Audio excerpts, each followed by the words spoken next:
This is Madhu and welcome to our YouTube channel M with Madhu. दोस्तों, इस video में हम बात करेंगे बीएड एंट्रेंस एग्ज़ाम की। आपके एग्ज़ाम की जो डेट है वो 9 अगस्त आई है। अब देखते हैं कि 9 अगस्त को आपका एग्ज़ाम होगा भी या नहीं, बट आपको इसके लिए पहले से ही प्रिपेयर रहना है। इस वीडियो में हम 50 क्वेश्चंस को डिस्कस करेंगे। ये आपका 50 क्वेश्चन का एक प्रैक्टिस सेट रहेगा। अगर आपको लगता है कि मैं थोड़ा फास्ट करा रही हूँ, आप वीडियो को पॉज करके अपने आंसर्स लगा सकते हैं। तो चलिए स्टार्ट करते हैं। फर्स्ट क्वेश्चन है, मातृदेवी की पूजा किस सभ्यता से संबंधित थी? आपके ऑप्शंस है आर्य सभ्यता, भूमध्य सागरीय सभ्यता, सिंधु घाटी सभ्यता या फिर उत्तर वैदिक सभ्यता। तो जो मातृदेवी की पूजा थी वो संबंधित थी सिंधु घाटी सभ्यता से। तो फर्स्ट का राइट ऑप्शन होगा ऑप्शन थर्ड। नेक्स्ट क्वेश्चन है, राजस्थान के माउंट आबू में स्थित दिलवाड़ा का जैन मंदिर किस धर्म के अनुयायियों के द्वारा निर्मित किया गया था? ऑप्शंस है बौद्ध गीतों द्वारा, जैनियों द्वारा, हिंदुओं द्वारा या फिर सिखों द्वारा। तो जो दिलवाड़ा का जैन मंदिर है वो किस धर्म के अनुयायियों द्वारा बनाया गया था? वो बनवाया गया था जैनियों द्वारा। दिलवाड़ा का जो मंदिर है वो 5 मंदिरों का एक समूह है। ये राजस्थान के सिरोही जिले के माउंट आबू नगर में स्थित है। यह मंदिर 1231 में वास्तुपाल और तेजपाल नामक 2 भाइयों द्वारा बनवाया गया था। तो जो दिलवाड़ा का मंदिर है वो किस धर्म के अनुयायियों द्वारा बनवाया था? वो थे जैन धर्म के। तो सेकंड का होगा ऑप्शन सेकंड। थर्ड क्वेश्चन है, गीत गोविंद किसकी कृति है? ऑप्शन है जयदेव, कल्हण, कालिदास या फिर राजा राव। तो किसकी कृति है गीत गोविंद? गीत गोविंद कृति है जयदेव की। तो थर्ड का ऑप्शन फर्स्ट सही होगा। नेक्स्ट क्वेश्चन देखते हैं कि शिवाजी का राज्याभिषेक कब हुआ था? ऑप्शन है 1627 ईस्वी में, 1674 ईस्वी में, 1680 ईस्वी में या फिर 1670 ईस्वी में। तो कब हुआ था शिवाजी का राज्याभिषेक? ये हुआ था 1674 ईस्वी में। तो फोर्थ का राइट ऑप्शन होगा ऑप्शन सेकंड। क्वेश्चन है, अकाल तख्त के निर्माणकर्ता इनमें से कौन सिख गुरु थे? ऑप्शन है गुरु रामदास, गुरु तेग बहादुर, गुरु हरगोविंद सिंह और गुरु नानक। तो इसका आंसर होगा ऑप्शन थर्ड यानी कि गुरु हरगोविंद। नेक्स्ट क्वेश्चन है, भारत के समुद्री मार्ग की खोज किसने की? ऑप्शन है Vasco D gamma, Columbus, Magellan और फोर्थ ऑप्शन है हेनरी द नेविगेटर। तो किसने की थी भारत के समुद्री मार्ग की खोज? ये खोज की थी वास्को डी गामा ने। वास्को डी गामा 1498 ईस्वी में कालीकट के तट पर पहुंचा था। तो सिक्स्थ का होगा ऑप्शन फर्स्ट। सेवंथ क्वेश्चन है, भारत में पहली अंग्रेजी व्यापारिक कंपनी कहाँ खोली गई थी? ऑप्शंस है बम्बई, सूरत, सूतानाती या फिर मद्रास। तो पहली अंग्रेजी व्यापारिक कंपनी कहाँ खोली गई थी भारत में? ये खोली गई थी सूरत में। तो सेवंथ का होगा ऑप्शन सेकंड। नेक्स्ट क्वेश्चन है, बेगम हजरत महल 1857 की क्रांति में किस स्थान से संबंधित रही? ऑप्शंस है लखनऊ, कानपुर, बनारस या फिर इलाहाबाद। तो किस स्थान से संबंधित थी बेगम हजरत महल? ये थी लखनऊ से। तो 8th का होगा ऑप्शन फर्स्ट।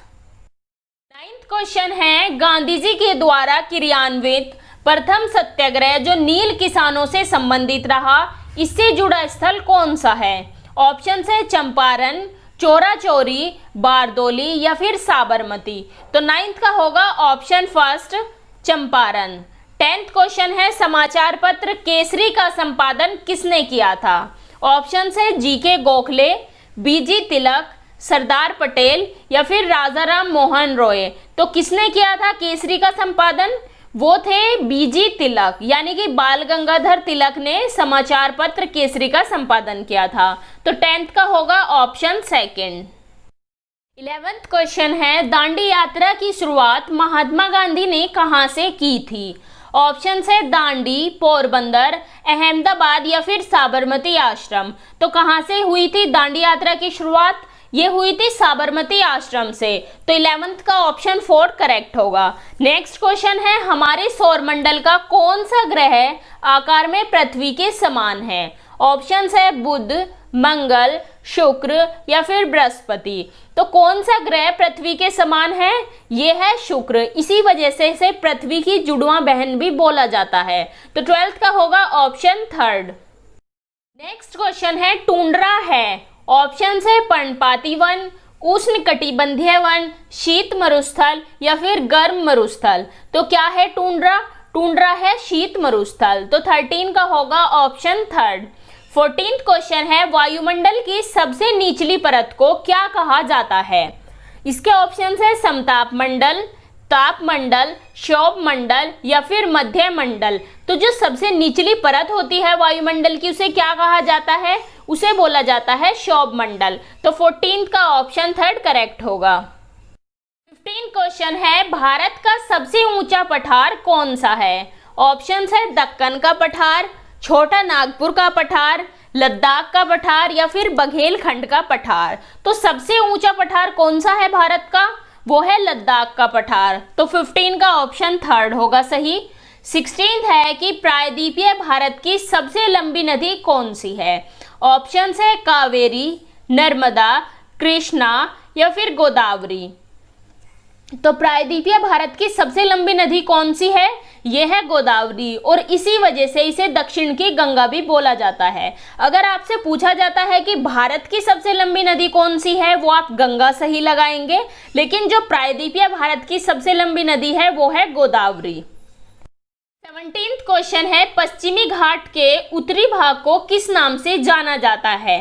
ऑप्शन है कोरोमंडल तट, मालाबार तट, कोंकण तट या फिर उत्तरी सरकार। तो किस नाम से जाना जाता है पश्चिमी घाट के उत्तरी भाग को?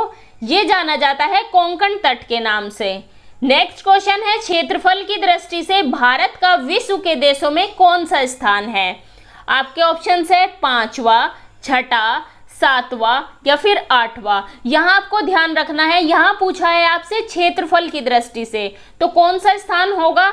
भारत का स्थान है क्षेत्रफल की दृष्टि से 7वां। अगर क्वेश्चन ऐसे आता कि जनसंख्या की दृष्टि से भारत का कौन सा स्थान है विश्व में, तो उसका आंसर होता दूसरा। तो 18th का होगा ऑप्शन थर्ड, यानी कि क्षेत्रफल की दृष्टि से 7वां स्थान है। 19th क्वेश्चन है निम्नलिखित में से कौन सा भारत की निम्न कृषि उत्पादकता के लिए उत्तरदायी नहीं है? ऑप्शन है सहकारी कृषि, आवश्यक आदतों की उपलब्धता, भूमि के उपयोग और उसकी अधिकारिता, और 4th है कमजोर वित्त व्यवस्था और विपणन। तो आपको बताना है कि निम्न कृषि उत्पादकता के लिए इनमें से कौन सा उत्तरदायी नहीं है। तो 19th का होगा ऑप्शन फर्स्ट सहकारी कृषि। नेक्स्ट क्वेश्चन देखते हैं निम्नलिखित में से कौन सा बंदरगाह भारत के पश्चिमी तट से संबंधित नहीं है? ऑप्शन है कांडला, मार्मागोआ, तूतीकोरिन या फिर कोची। तो इनमें आपको बताना है कि पश्चिमी तट से संबंधित कौन सा बंदरगाह नहीं है। इसका आंसर होगा ऑप्शन थर्ड तूतीकोरिन, क्योंकि जो तूतीकोरिन है वो तमिलनाडु में है। तो 20 का होगा ऑप्शन थर्ड तूतीकोरिन। 21 क्वेश्चन है सामूहिक उपभोग का अर्थ है। आपके ऑप्शन है घरेलू खपत, व्यक्तिगत खपत, स्वयं खपत या फिर देश के नागरिक द्वारा की गई खपत। तो सामूहिक उपभोग का अर्थ क्या है? इसका अर्थ होगा घरेलू खपत। तो 21 का करेक्ट आंसर होगा ऑप्शन फर्स्ट। नेक्स्ट क्वेश्चन है कर्क रेखा निम्न में से किस राज्य से होकर गुजरती है? ऑप्शन है ओडिशा, उत्तर प्रदेश, झारखंड या फिर आंध्र प्रदेश। तो इनमें से किस राज्य से होकर गुजरती है कर्क रेखा? वो गुजरती है झारखंड से। जो कर्क रेखा है वो भारत के 8 राज्यों से होकर गुजरती है और झारखंड उनमें से एक है। तो 22 का होगा ऑप्शन थर्ड। नेक्स्ट क्वेश्चन है रेगुर किसका नाम है? आपके ऑप्शन है लाल मिट्टी, जलोढ़ मिट्टी, काली मिट्टी या फिर मरुस्थलीय मिट्टी। तो किसे बोला जाता है रेगुर?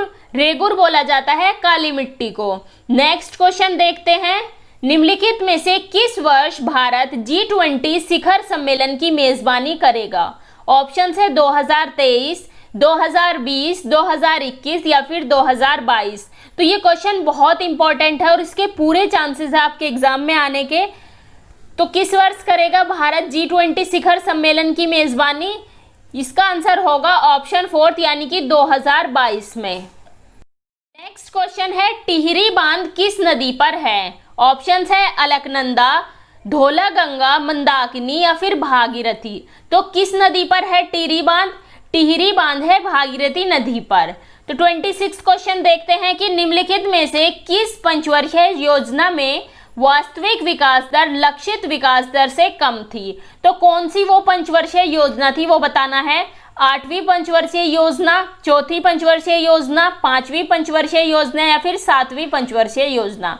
तो कौन सी पंचवर्षीय योजना थी जिसमें विकास दर थी, जो वास्तविक विकास दर थी वो लक्षित विकास दर से कम थी? इसका आंसर होगा ऑप्शन सेकंड, यानी कि चौथी पंचवर्षीय योजना। 27वां क्वेश्चन है, माउंट एवरेस्ट कहाँ है?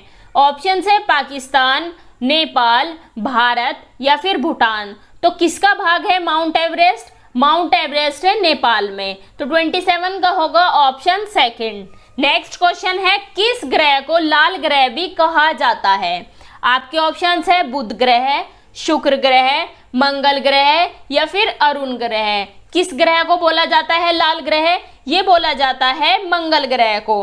तो 28 का करेक्ट आंसर होगा ऑप्शन थर्ड, यानी कि मंगल ग्रह। नेक्स्ट क्वेश्चन है, संविधान किस तिथि को पूर्णतः बनकर तैयार हुआ? ऑप्शन है 26 जनवरी 1950, 26 दिसंबर 1947, 26 नवंबर 1949 या फिर 26 नवंबर 1950। तो पूर्णतः बनकर कब तैयार हुआ था संविधान? ये हुआ था 26 नवंबर 1949 में। तो 29 का ऑप्शन थर्ड करेक्ट होगा। नेक्स्ट क्वेश्चन है, हड़प्पा सभ्यता स्थल लोथल स्थित है। ऑप्शन है गुजरात में, पंजाब में, राजस्थान में या फिर सिंध में। तो कहाँ है लोथल? लोथल है गुजरात में। तो 30 का ऑप्शन फर्स्ट करेक्ट होगा। नेक्स्ट क्वेश्चन है, शिक्षा शब्द किससे संबंधित है? फर्स्ट ऑप्शन है संघ सूची, सेकंड है राज्य सूची, थर्ड है समवर्ती सूची और फोर्थ है अवशिष्ट विषय। तो शिक्षा किससे संबंधित है? शिक्षा संबंधित है समवर्ती सूची से, क्योंकि इस पर राज्य भी अपने कानून बना सकता है और केंद्र भी कानून बना सकता है। तो 31 का ऑप्शन थर्ड सही होगा, समवर्ती सूची। नेक्स्ट क्वेश्चन है, हुमायूं नामा की रचना किसने की थी? ऑप्शंस है बाबर ने, हुमायूं ने, गुलबदन बेगम ने और फोर्थ ऑप्शन है जागीर ने। तो किसने की थी हुमायूं नामा की रचना? हुमायूं नामा की रचना की थी हुमायूं की बहन गुलबदन बेगम ने। तो 32 का होगा ऑप्शन थर्ड। नेक्स्ट क्वेश्चन है, संपत्ति के अधिकार की वर्तमान परिस्थिति क्या है? ऑप्शन है वैधानिक अधिकार, मानव अधिकार, मौलिक अधिकार और फोर्थ ऑप्शन है प्राकृतिक अधिकार। तो कौन सा अधिकार है संपत्ति का अधिकार? संपत्ति का अधिकार अब वैधानिक अधिकार है। तो 33 का होगा ऑप्शन फर्स्ट, वैधानिक अधिकार। नेक्स्ट क्वेश्चन देखते हैं, भारत के संविधान के अंतर्गत नीति निर्देशक तत्वों के मुख्य उद्देश्य है। ऑप्शंस है लोक कल्याणकारी राज्यों की स्थापना, सेकंड है धर्मनिरपेक्ष राज्य की स्थापना, थर्ड है कार्यपालिका के मनमाने कार्य की जांच करना और फोर्थ है राज्य द्वारा विकास के लिए अवसर उपलब्ध कराना। तो भारत के संविधान के अंतर्गत जो नीति निर्देशक सिद्धांत है उनके मुख्य उद्देश्य क्या है? उनके उद्देश्य है कि लोक कल्याणकारी राज्यों की स्थापना हो। तो 34 का होगा ऑप्शन फर्स्ट। नेक्स्ट क्वेश्चन है, राष्ट्रपति के निर्वाचन में विजयी उम्मीदवार के लिए प्राप्त करना आवश्यक है। फर्स्ट पॉइंट है कुल मतदान का बहुमत प्राप्त हो, सेकंड है कुल मतदान का 66%, थर्ड पॉइंट है कुल कराए गए मतदान का 50% और फोर्थ है कि कुल कराए मतदान का 50% से अधिक और कुल मतों का बहुमत। तो राष्ट्रपति के निर्वाचन में विजयी उम्मीदवार के लिए इनमें से क्या जरूरी है? इसका आंसर होगा ऑप्शन फोर्थ, यानी कि कुल कराए गए मतदान का 50% से अधिक हो और कुल मतों का बहुमत। नेक्स्ट क्वेश्चन देखते हैं कि रामकृष्ण मिशन की स्थापना किसने की थी? ऑप्शंस है रामकृष्ण परमहंस, सेकंड है स्वामी विवेकानंद, थर्ड है स्वामी रंगानंद, फोर्थ है राजा राम मोहन रॉय। तो किसने की थी रामकृष्ण मिशन की स्थापना? ये की थी स्वामी विवेकानंद ने। 37वां क्वेश्चन है, भारत राष्ट्रसंघ का सदस्य कब बना? ऑप्शंस है वर्ष 1945 में, वर्ष 1947 में, वर्ष 1950 में या फिर वर्ष 1954 में। तो कब बना था भारत राष्ट्रसंघ का सदस्य? ये बना था वर्ष 1945 में। नेक्स्ट क्वेश्चन है विश्व व्यापार संगठन का मुख्य उद्देश्य है। ऑप्शन है विश्व व्यापार के लिए सद्भावनापूर्ण बाजार बनाना, सेकंड है विश्व व्यापार को बढ़ावा देना, थर्ड है विश्व व्यापार की मात्रा में वृद्धि करना और प्रतिबंधों की समाप्ति, और फोर्थ है व्यापार के लिए केंद्र स्थापित करना। तो क्या उद्देश्य है विश्व व्यापार संगठन का? कि विश्व व्यापार की मात्रा में वृद्धि हो और प्रतिबंधों की समाप्ति हो। तो 38 का होगा ऑप्शन थर्ड। नेक्स्ट क्वेश्चन है निम्नलिखित में से कौन सा पुरस्कार खेल क्षेत्र में प्रशिक्षण के लिए दिया जाता है? ऑप्शन है साहित्य अकादमी पुरस्कार, सेकंड है द्रोणाचार्य पुरस्कार, थर्ड है अर्जुन पुरस्कार, और फोर्थ है दादा साहेब फाल्के पुरस्कार। तो कौन सा पुरस्कार है खेल क्षेत्र में प्रशिक्षण के लिए जो दिया जाता है? वो है द्रोणाचार्य पुरस्कार। तो 39 का ऑप्शन सेकंड सही है। 40 क्वेश्चन है अर्थशास्त्र का नोबेल किसके द्वारा दिया जाना आरंभ हुआ? ऑप्शंस है Alfred Nobel, Swedish central bank, Nobel committee या फिर विश्व बैंक। तो किसके द्वारा स्टार्ट हुआ अर्थशास्त्र का नोबेल दिया जाना? ये स्टार्ट हुआ था स्वीडिश सेंट्रल बैंक के द्वारा। तो 40 का होगा ऑप्शन सेकंड। नेक्स्ट क्वेश्चन है भारत के प्रथम गवर्नर जनरल थे। ऑप्शन है Robert Clive, Warren Hastings, Lord Mayo या फिर लॉर्ड डलहौजी। तो कौन से थे भारत के प्रथम गवर्नर जनरल? वो थे वॉरेन हेस्टिंग्स। कौन थे? वॉरेन हेस्टिंग्स भारत के प्रथम गवर्नर जनरल थे। नेक्स्ट क्वेश्चन है वीर सावरकर अंतर्राष्ट्रीय हवाई अड्डा जो डैश में स्थित है को एक अधिकृत आवर्जन चेक पोस्ट के रूप में घोषित किया गया था। तो आपको बताना है कि जो वीर सावरकर अंतर्राष्ट्रीय हवाई अड्डा है वो कहाँ है? वीर सावरकर अंतर्राष्ट्रीय हवाई अड्डा है पोर्ट ब्लेयर, अंडमान निकोबार द्वीप समूह में। तो 42 का राइट ऑप्शन होगा ऑप्शन थर्ड। नेक्स्ट क्वेश्चन है दूरी मापने की सबसे बड़ी इकाई कौन सी है? ऑप्शन है प्रकाश वर्ष, खगोलीय इकाई, पारसेक या फिर इनमें से कोई नहीं। तो कौन सी सबसे बड़ी इकाई है दूरी नापने की? वो है पारसेक। तो 43 का राइट ऑप्शन होगा ऑप्शन थर्ड। नेक्स्ट क्वेश्चन देखते हैं 44 कि विटामिन B6 का रासायनिक नाम क्या है? ऑप्शन है नियासिन, सेकंड है पायरिडॉक्सिन, थर्ड है साइनोकोब्लामीन और फोर्थ है रिबोफ्लेक्विन। तो क्या है विटामिन B6 का रासायनिक नाम? पायरिडॉक्सिन। तो 44 का राइट ऑप्शन है option second pyridoxine. Next question है गति के नियम का प्रतिपादन किसने किया? आपके ऑप्शन है न्यूटन, आइंस्टीन, फेरल या फिर कोपर्निकस। तो किसने दिए थे गति के नियम? गति के नियम दिए थे न्यूटन ने। तो 45 का राइट ऑप्शन होगा option first Newton. Next question देखते हैं कि जय जवान जय किसान का नारा किसने दिया था? ऑप्शन है जवाहरलाल नेहरू, लाल बहादुर शास्त्री, चौधरी चरण सिंह या फिर इंदिरा गांधी। तो किसने दिया था जय जवान जय किसान का नारा? जय जवान जय किसान का नारा दिया था लाल बहादुर शास्त्री जी ने। तो 46 का राइट ऑप्शन होगा ऑप्शन सेकंड यानी कि लाल बहादुर शास्त्री। 47वां क्वेश्चन है दवा व खाद्य पदार्थों के संरक्षण आदि में किस अम्ल का प्रयोग होता है? ऑप्शन है साइट्रिक अम्ल, बेंजोइक अम्ल, फॉर्मिक अम्ल या फिर एसिटिक अम्ल। तो कौन सा ऐसा अम्ल है जो दवा और खाद्य पदार्थों के संरक्षण में जिसका यूज होता है? वो है बेंजोइक अम्ल। तो 47 का होगा ऑप्शन सेकंड बेंजोइक अम्ल। नेक्स्ट क्वेश्चन है मस्तिष्क किसके साथ मिलकर केंद्रीय तंत्रिका तंत्र की स्थापना करता है? ऑप्शन है तंत्रिका तंत्र, मस्तिष्क, मेरुरज्जु या फिर केंद्रीय तंत्र। तो इसका राइट आंसर होगा ऑप्शन थर्ड यानी कि मेरुरज्जु। नेक्स्ट क्वेश्चन है रंग वर्णांधता किस प्रकार का रोग है? ऑप्शन है संक्रामक, उपार्जित, अनुवांशिक या फिर जन्मजात। तो किस प्रकार का रोग है रंग वर्णांधता? ये है अनुवांशिक रोग। तो 49 का ऑप्शन थर्ड अनुवांशिक सही होगा। 50 क्वेश्चन है चीनी यात्री फायान किस शासक के समय भारत आया था? ऑप्शन है हर्षवर्धन, महमूद गजनवी, चंद्रगुप्त द्वितीय या फिर चंद्रगुप्त प्रथम। तो जो चीनी यात्री फायान था वो किस शासक के समय भारत आया था? वो भारत आया था चंद्रगुप्त द्वितीय के समय में। तो यहाँ आपके 50 क्वेश्चंस कंप्लीट होते हैं। हमने जल्दी जल्दी 50 क्वेश्चंस को कंप्लीट कर लिया। अगर हम इन सभी क्वेश्चंस को डिस्क्राइब करते तो वीडियो बहुत लंबी हो जाती। ये आपके लिए एक प्रैक्टिस सेट की तरह था। आप कमेंट करके ज़रूर बताना कि आपके कितने क्वेश्चन सही हुए हैं। तो चलिए मिलते हैं आपसे नेक्स्ट वीडियो में। Thanks for watching. अगर आपको वीडियो अच्छी लगी हो तो इसे लाइक करें, अपने व्हाट्सएप स्टडी ग्रुप में शेयर करें और चैनल को सब्सक्राइब करें और साथ ही बेल आइकन को भी प्रेस कर ले, जिससे आपको लेटेस्ट वीडियो के नोटिफिकेशंस मिलते रहें।